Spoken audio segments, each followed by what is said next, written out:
గత 2, 3 రోజులుగా ఆంధ్రప్రదేశ్ రాష్ట్రంలో జరిగిన పరిస్థితులు అందరికీ తెలిసిందే. ముఖ్యంగా మీడియా సృష్టించినటువంటి సంఘటన, ఆ అతి అందరం చూసాం. సరే, ఏది ఏమైనా ఆ సంఘటన మీద ప్రభుత్వం మాత్రం చర్యలు తీసుకుంది.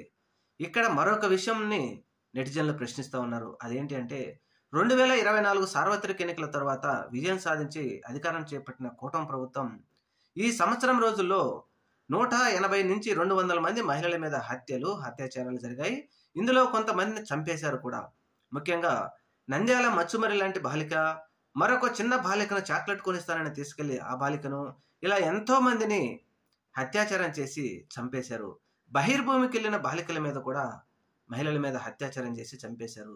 ఇన్ని లక్షలు ఇంతమంది మీద జరుగుతూ ఉంటే ఏ ఒక్క మీడియా ఛానల్ కానీ, ఏ ఒక్క పెద్ద మనిషి కానీ, లేకపోతే నిన్న ప్రశ్నించినటువంటి మాజీ ఉపరాష్ట్రపతి గారు కానీ దీని మీద ప్రభుత్వాన్ని ఎందుకు ప్రశ్నించలేదు? లేకపోతే ఒక ప్రాంతం మీద వ్యాఖ్యలు చేస్తేనే మాట్లాడతారా?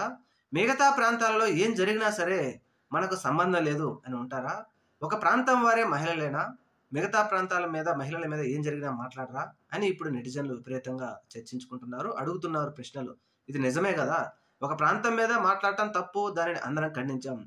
మరి మిగతా ప్రాంతాలలో మహిళల మీద ఇటువంటి ఘోరాలు జరుగుతూ ఉంటే దీని మీద కూడా మీడియా కానీ, నిన్న ముసుగు తీసుకున్న పెద్దలు కానీ ఎందుకు ప్రశ్నించలేదు?